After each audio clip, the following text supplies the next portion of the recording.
찬송하시겠습니다. 찬송가 337장입니다. 찬송가 337장은 내 모든 시험 무거운 짐을 주 예수 앞에 아뢰며 근심에 쌓인 날 돌아보사 내 근심 모두 맡으시네. 무거운 짐을 홀로 쥐고 견디다 못해 쓰러질 때 불쌍히 여겨 구원해 주니 은혜의 주님 오직 예수. 내 모든 괴로움 닥치는 환난 주 예수 앞에 아뢰이며 주께서 친히 날 구해 주사 넓으신 사랑 베푸시네. 무거운 죄를 나 홀로 쥐고 견디다 못해 쓰러질 때 불쌍히 여겨 구원해 주니 은혜의 주님 오직 예수. 내 짐이 점점 무거워질 때 주 예수 앞에 아뢰이며 주께서 친히 날 구해 주사 내 대신 짐을 져주시네. 무거운 짐을 나 홀로 쥐고 견디다 못해 쓰러질 때 불쌍히 여겨 구원해 주니 은혜의 주님 오직 예수. 마음의 시험 무서운 죄를 주 예수 앞에 아뢰이며 예수는 나의 능력이 되사 세상을 이길 힘주시네. 무거운 죄를 나 홀로 쥐고 견디다 못해 쓰러질 때 불쌍히 여겨 구원해 주니 은혜의 주님 오직 예수. 창세기 44장 1절에서 17절 말씀입니다. 창세기 44장 1절에서 17절 말씀. 요셉이 그의 집 총직에게 명하여 이르되 양식을 각자의 자리에 분반할 수 있을 만큼 채우고 각자의 돈을 그 자리에 놓고 또 내 잔 곧 인자리 그 청년의 잔도 아기에 넣고 그 양식과 돈도 함께 넣으라 하니 그가 요셉의 명령대로 하고 아침이 밝을 때에 사람들과 그들의 나귀들을 보내니라. 그들이 성읍에서 나가 멀리 가기 전에 요셉은 청지기에게 이르되 일어나 그 사람들의 길을 따라가서 그들에게 이르기를 너희가 어찌하여 성을 악으로 얻느냐. 이것은 내 주인이 가지고 마시며 늘 점치는 데 쓰는 것이 아니냐. 너희가 이같이 하니 악하도다 하라. 청지기가 그들에게 따라가서 그대로 말하니 그들이 그에게 대답하여 하되 내 주여 어찌 이렇게 말씀하시나이까. 당신의 종들이 이런 일은 결단코 아니하나이다. 우리 자리에 있던 돈도 우리가 가나안 땅에서부터 당신에게로 가져왔거늘 우리가 어찌 당신의 주인의 집에서 은금을 도둑질하니까. 당신의 종들 중 누구에게서 발견되든지 그는 죽을 것이요 우리는 내 주의 종들이 되리이다. 그가 이르되 그러면 너희의 말과 같이 하리라. 그것이 누구에게서든지 발견되면 그는 내게 종이 될 것이요 너희는 죄가 없으리라.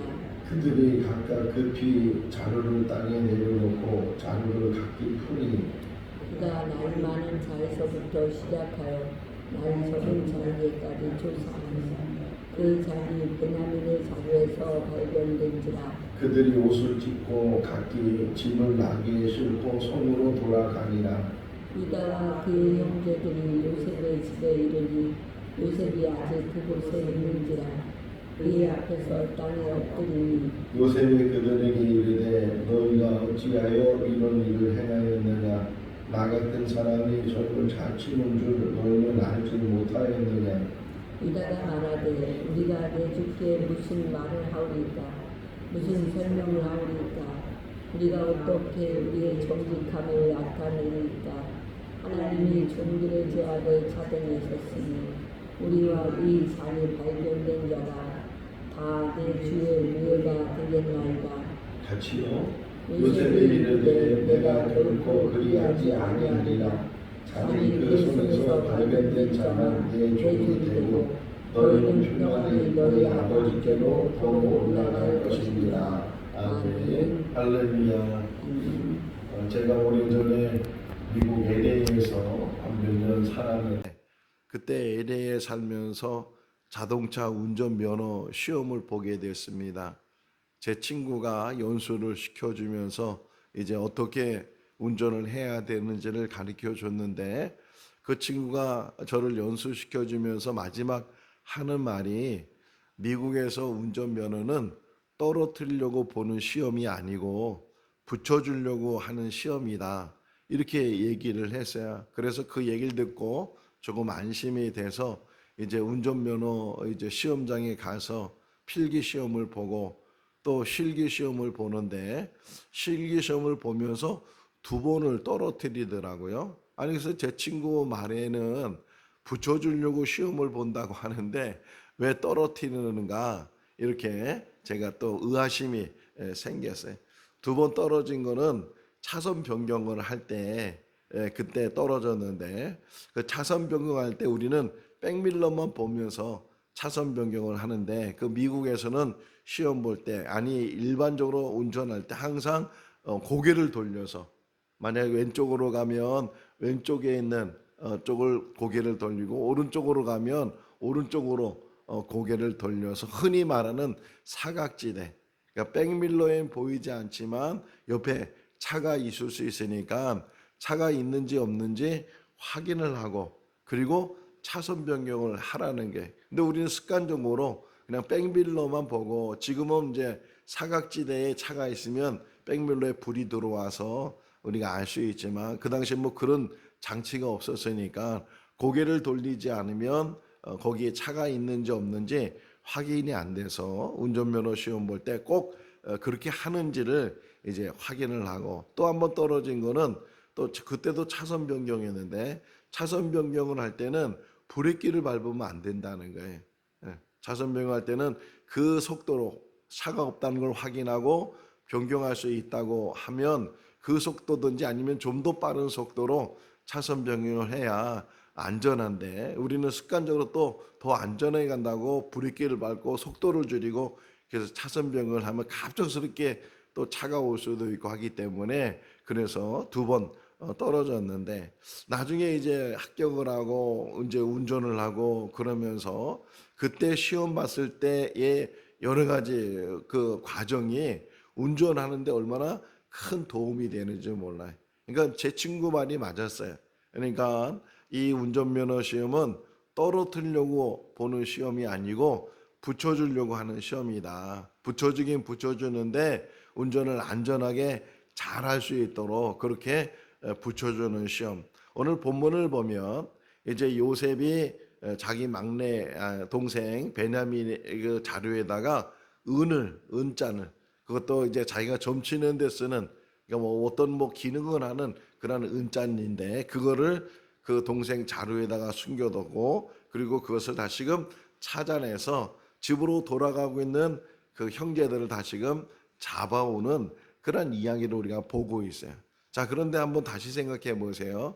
지금 기근이 들어가지고서 뭐 애굽의 전국에 있는 백성들이 양식을 사겠다고 막 지금 찾아오고 또 애굽 사람만 그런 것이 아니고 이 타국에 있는 사람들 지금 요셉 그 야곱의 아들들도 저 가나안 땅에 살고 있는 사람들이었는데 애굽에 양식이 있다고 하니까 거기까지 찾아와서 양식을 사가는 그런 모습을 보면서 많은 곳에서 사람들이 와서 양식을 사겠다고 그러는데 그거의 모든 책임을 지고 있는 사람이 요셉이잖아요. 그러니까 요셉이 얼마나 바쁜 사람이겠어요. 정말 눈코 뜰 새 없을 정도로 아침부터 저녁까지 그 양식만 파는 일만 해도 그렇게 바쁜 사람이라고요. 그런데 한강에 지금 이렇게 어떤 10사람의 형제들 데리고서 이 시험을 할 정도로 그렇게 한가한 사람이 아닌데 그럼에도 불구하고 지금 이 요셉이 이 일을 중요하게 여겨서 지금 야곱의 아들들이 양식을 가지고 돌아가려고 했을 때 그 양식을 가져갈 수 있는 만큼 이제 양껏 주기도 하고 그 양식 안에다가 그들이 가져온 돈을 넣어주기도 하고 그리고 베냐민 그 자루에는 자기가 이제 소중히 여기고 있는 그 은잔을 그 안에다 집어넣고 그들을 돌려보내는 거예요. 근데 얼마 가지 못해서 이제 요셉이 이번엔 청지기가 그들을 쫓아가서 너희들이 어떻게 선을 악으로 갚느냐 첫 번째 하는 얘기예요. 선을 악으로 갚느냐 이렇게 질문을 해요. 아니 우리가 어떤 일을 했다고 그러십니까? 우리는 뭐 도둑질한 것도 없습니다. 내 주인이 소중히 여기는 것을 너희가 훔쳐갔다 이렇게 얘기를 하니까 아니 저희는 절대로 그런 적이 없습니다. 전에도 주신 돈을 다 가지고 왔고 이번에 양식 살 돈도 우리가 가지고 와서 정정당당하게 이 돈을 주고 양식을 사가는 것입니다. 이렇게 대답을 하게 되는데 어쨌든 요셉의 청직을 통해서 첫 번째 던진 질문이 뭐냐면 선과 악에 대한 거예요. 자, 우리들도 우리의 삶 속에서 항상 우리가 기억해야 되는 것은 선과 악이에요. 무엇이 선한 건지 무엇이 악한 건지. 근데 또 하나의 그 기준 속에서 이 선과 악의 기준을 우리가 흔히 도덕적으로 또는 윤리적으로 세상의 법으로 그런 잣대 물론 공통점도 있지만 그런 잣대로 가지고 선과 악을 구별하는데 거기에 하나 더 기준이 된다면 하나님의 법이에요.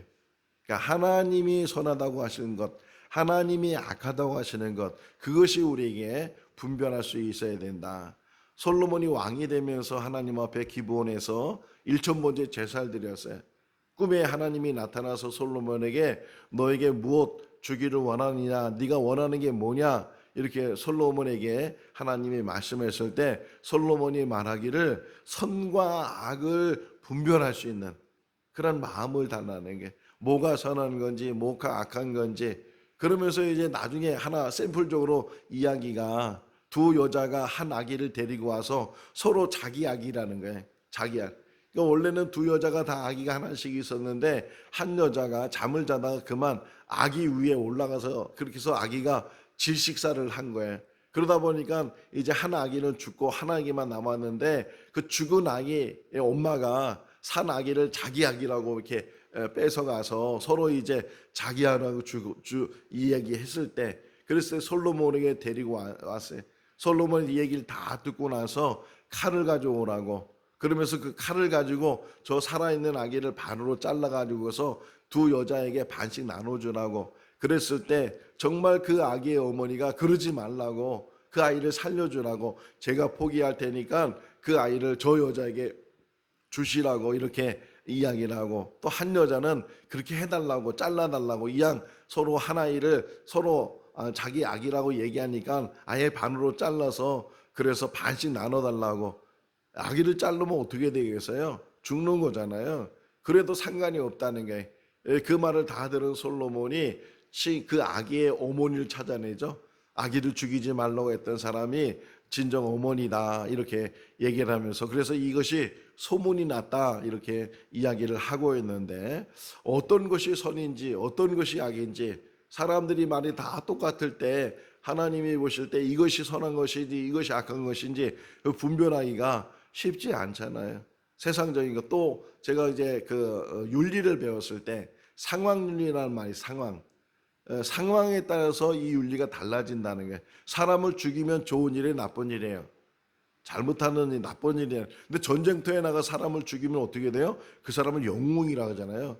잘 싸웠다고 적을 물리쳤다고 이렇게 하는데 사람을 죽이는 자체는 나쁜 일이지만 상황에 따라서 살인자가 될 수도 있고 영웅이 될 수도 있고 하는 것들을 상황적으로 어떻게 설명할 수 있겠느냐 하는 거예요. 마찬가지로 우리가 이 땅에 사는 날 동안 내가 행하는 것이 선하다고 이제 생각하지만 그러나 하나님이 보실 때는 그것이 악할 수도 있다는 게 우리가 신앙생활할 때도 그렇고 또는 일반 사회생활할 때도 그렇고 정말 선과 악의 기준이 어디 있어야 되는지 뭐가 선한 것이고 뭐가 악한 것인지 하는 것을 잘 분별하지 못하면은 자기 딴에는 선하다고 하는데 하나님 편에서는 그것이 선하지 않은 것이다 하는 것을 우리에게 가르쳐 주고 있어요. 어쨌든 지금 이 요셉이 보낸 청지기가 너희가 어떻게 선을 악으로 갚느냐라고 하면서 우리 주인이 소중하게 여기는 것을 왜 도둑질하느냐.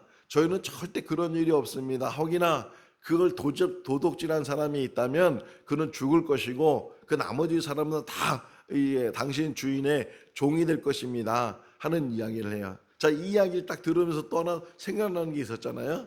그 라반의 집에서 그 야곱이 20여 년 동안 살다가 재물을 이제 얻어가지고서 그 라반 모르게 이제 고향으로 간다고 왔는데 라반이 막 쫓아오잖아요.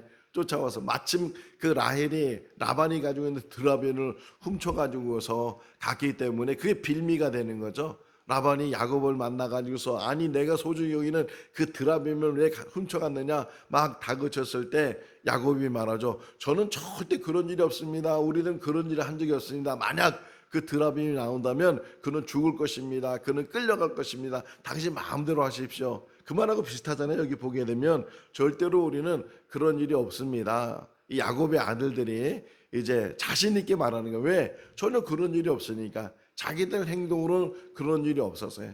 어쨌든 그래서 자루를 다 풀고서 근데 여기 뒤에 보면 순서대로 했다 그러죠. 12절 말씀에 나이가 많은 자부터 시작을 해서 왜 그랬을까요? 맨 베냐민이 가지고 있으니까 어쨌든 이 루벤부터 시작을 해가지고서 한 사람 한 사람 자료를 다 검색을 하고 은잔이 안 나왔어요. 그 베냐민 전까지 안 나왔을 때 그 형제들이 거봐라. 우리가 절대로 도둑질하지 않고 정직하게 행했는데 지금 우리는 누명을 쓰고 있다. 그래서 어떤 면에서는 안도의 한숨을 쉬고 있을 때 마지막 베냐민 자료를 이제 확인하는데 거기서 요셉의 은잔이 나왔어요.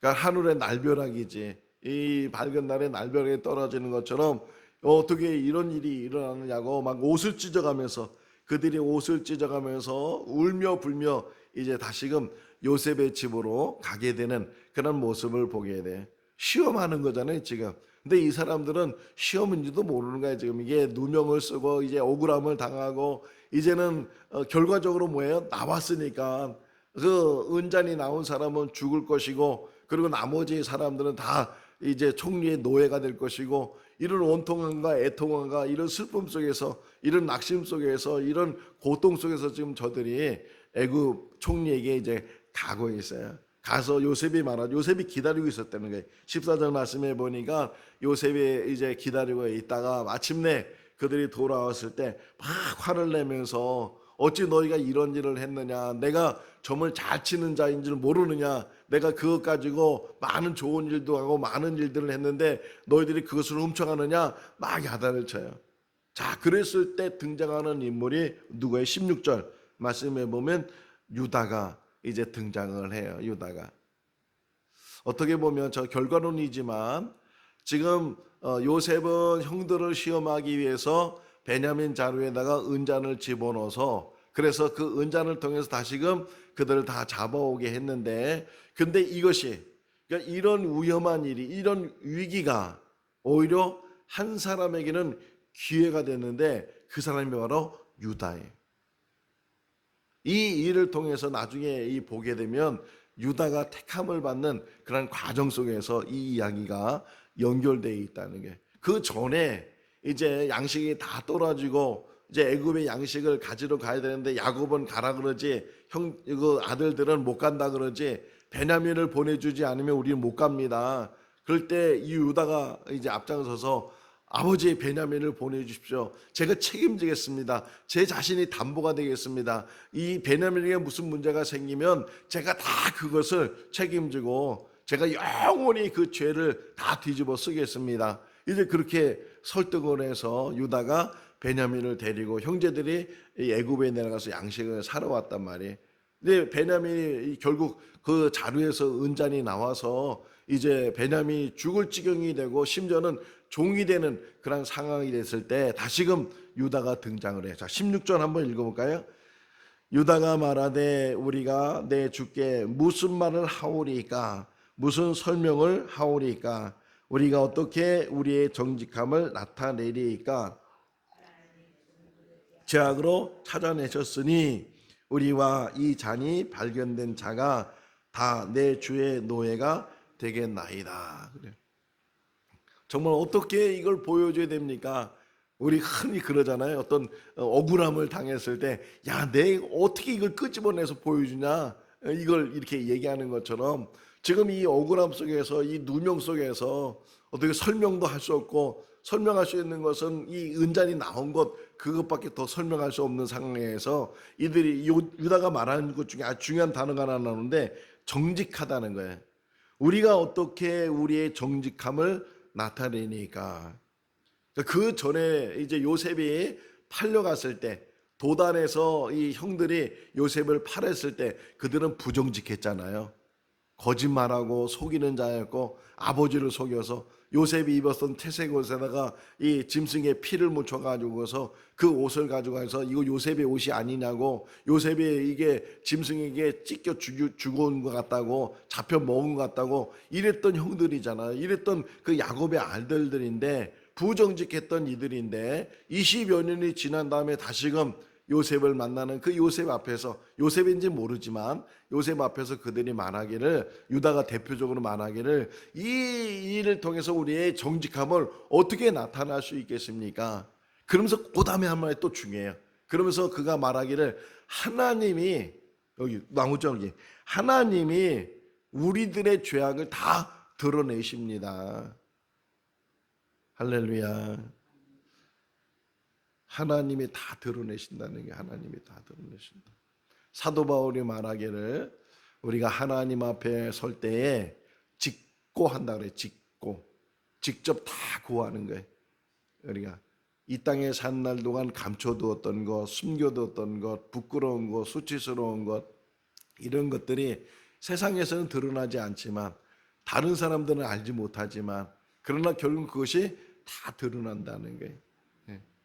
하나님이 모든 죄악을 다 드러나게 하셨으니 이제 우리가 20여 년 전에 그렇게 악을 행하고, 그렇게 동생이, 그 웅동이에 빠진 동생이 애걸하면서 살려달라고 그랬을 때 들은 척도 안 하고, 심지어는 그 동생을 돈을 받으면서 팔아버리는 그런 형들, 그런 악을 행하면서도 그것이 악인지도 깨닫지 못했던 그런 형들의 모습을 이 요셉이, 또 하나님이 이 은잔을 통해서 그들에게, 지나간 일이지만 지나간 일에 대해서 다시금 이 요셉이 체벌하려고 하는 것은 아니고 그들에게 깨닫게 하는 거죠. 그리고 얼마나 변했는지, 얼마나 그들이 성장했는지, 그런 것들을 확인하게 되는데, 하나님이 이 모든 것들을 다 드러내게 했으니 우리가 어찌 하겠습니까? 이제 내일 새벽에 보는 말씀은, 그럼에도 불구하고 뭐라고 유다가 요청을 하냐면, 저 베냐민하고 아버지의 생명은 연결되어 있습니다. 베냐민이 이제 고향에 돌아가지 않으면 아버지도 죽을 것입니다. 그러니 저 베냐민을 돌려보내주시고 대신 제가 당신의 종이 되고, 제가 죽음의 자리에 가야 된다면 제가 죽겠습니다. 제가 대신 다 감당할 테니까 저 아이만큼은 그 아버지의 생명과 연결되어 있으니까 보내주십시오. 이렇게 이제 요청하는 유다의 모습을 보게 되는데, 어쨌든 이 일을 통해서 이제 요셉이 자기가 누구인지를 보여주게 되고, 이 일을 통해서 요셉과 야곱이 만나게 되고, 형제들이 다시 이제 애굽에서 이 기근이 있는 5년 동안 고센 땅에서 살게 되는 그런 이야기들을 보게 되는데, 자, 이런 어려운 상황 속에서도 유다라는 사람이 정직이란 단어를 쓰고 자기가 다 책임지겠다고. 여러분, 이 땅에 사는 날 동안 우리가 꼭 기억해야 될 것 중에 하나가 뭐냐면 책임감이에요. 책임감. 지금 우리들은 책임감 없이 살잖아요. 저 정치하는 사람들 보세요. 함부로 말하고서 책임지지도 않고, 아니면 뭐라고 이렇게 하고, 그러면서 그냥 사람에게 누명 씌우기도 하고, 이런 일들이 얼마나 정치 안에서, 이 사회 안에서 얼마나 많이 유언비어 만들어 놓고 모략하고 사람에게 누명 씌우고 없는 말을 만들어서 사람을 정말 어렵게 하고, 그런 일들. 사람 한 사람 흔히 그러잖아요. 한 사람 죽이는 것은 뭐 어떻게 보면은 너무 쉽다는 거예요. 없는 말을 막 소문을 내 가지고서 그래 가지고서 그의 근데 그것이 수습되려면 그게 하루아침에 되는 것이 아니고 오랜 세월이 지나야 되고, 나중에 그 수습도 안 되는 일이 일어나고 있는데, 이게 지금 세상에 사는 모든 사람들의 삶이잖아요. 책임지는 사람이 없다는 게, 자기 말에 책임지지 못하고 자기 행동에 책임지지 못하고. 근데 유다는 지금 어쨌든 성장했어요. 뭐 유다가 온전한 사람이 아닌 것을 우리가 알잖아요. 다말과 더불어서 이제 며느리와 더불어서 동침을 하고, 물론 며느리인지 모르고 동침을 했지만 그런 일을 했던 사람이 유다지만, 그럼에도 불구하고 어떤 일에 있어서는 자기가 책임을 지고 자기가 앞장서서 그 모든 일들을 자기가 희생하겠다는 거예요. 요한복음 12장 24절 말씀에 보게 되면, 하나의 밀이 땅에 떨어져 죽지 아니면 하늘 그대로 있고 죽으면 많은 열매를 맺느니라. 자기가 앞장서고, 예수 그리스도의 십자가가 뭐예요? 다 책임지는 거잖아요. 본인이 가지고 있는 사명을 책임지고 회피하지 않고 그 십자가를 지고서 인류를 구원하신 예수 그리스도, 그의 모습을 보면서 우리들도, 그래서 예수님 말씀하잖아요. 자기를 부인하고 자기의 주어진 십자가를 지고 나를 따르라고 주님 말씀하시는데, 자기 십자가가 뭐야? 물론 무겁기도 하고 어렵기도 하고 힘들기도 하고 또 지고 가다 넘어질 수도 있고 그런 십자가지만, 나에게 주어진 십자가라면, 내 책임이라면 그것을 짊어지고 묵묵히 가는.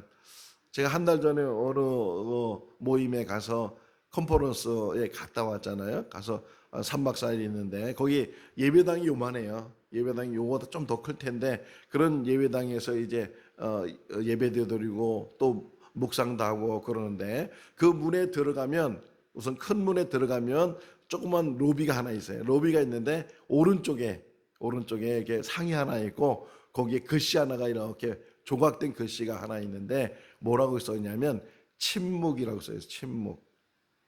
침묵. 예수님께서 빌라도에게 잡혀갔을 때, 침묵하셨을 때 빌라도가 의아하게 생각했어요.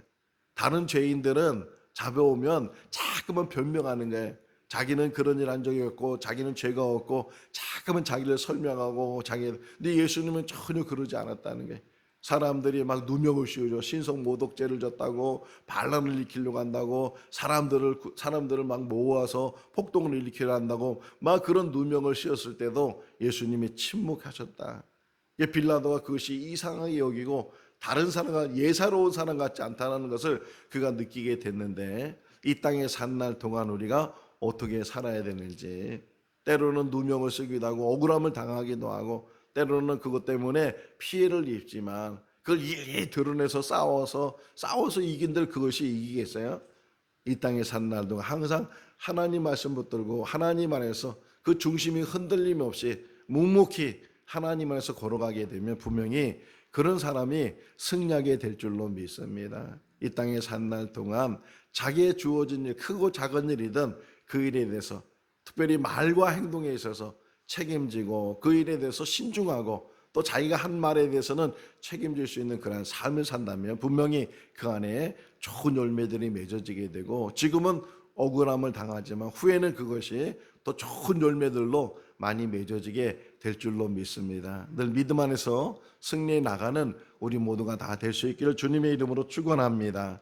기도하겠습니다. 사랑이 많으신 하나님 아버지, 지난 밤도 열대야로 인해서 잠 못 이루는 시간들이 많이 있었지만 그럼에도 불구하고 저희들 안위를 지켜주시고 늘 함께해 주신 그 은혜에 감사를 드립니다. 새날을 주시고 새 생명 주셔서 주의 전에서 다시금 하루의 삶을 살 수 있도록 인도하신 하나님 아버지, 때로는 어려운 일을 당하고 이런 시험을 당하지만 그러나 항상 우리는 하나님 앞에 사람 앞에 정직할 수 있도록 책임질 수 있도록 은혜로 도와여 주시옵소서. 거짓은 또 다른 거짓을 낳게 되고 속이는 일은 또 다른 속임을 나타내게 됩니다. 하나님 아버지, 오직 어려울 때 더 하나님 앞에 엎드릴 수 있도록, 하나님만 의지할 수 있도록, 하나님만 바라볼 수 있도록 우리를 붙들어 주시옵소서. 자로나 우러나 치우치지 않게 하시고 뒤돌아서지 않게 해주시고 묵묵히 하나님만 바라보고 천국을 향해서 나가는 믿음의 삶이 되게 하여 주시옵소서. 오늘 하루의 삶도 지켜주시고 선하게 인도하여 주시기를 간절히 바라옵고 예수 그리스도 이름으로 기도하옵나이다. 아멘. 마쳤습니다. 자유롭게 기도하시기 바랍니다.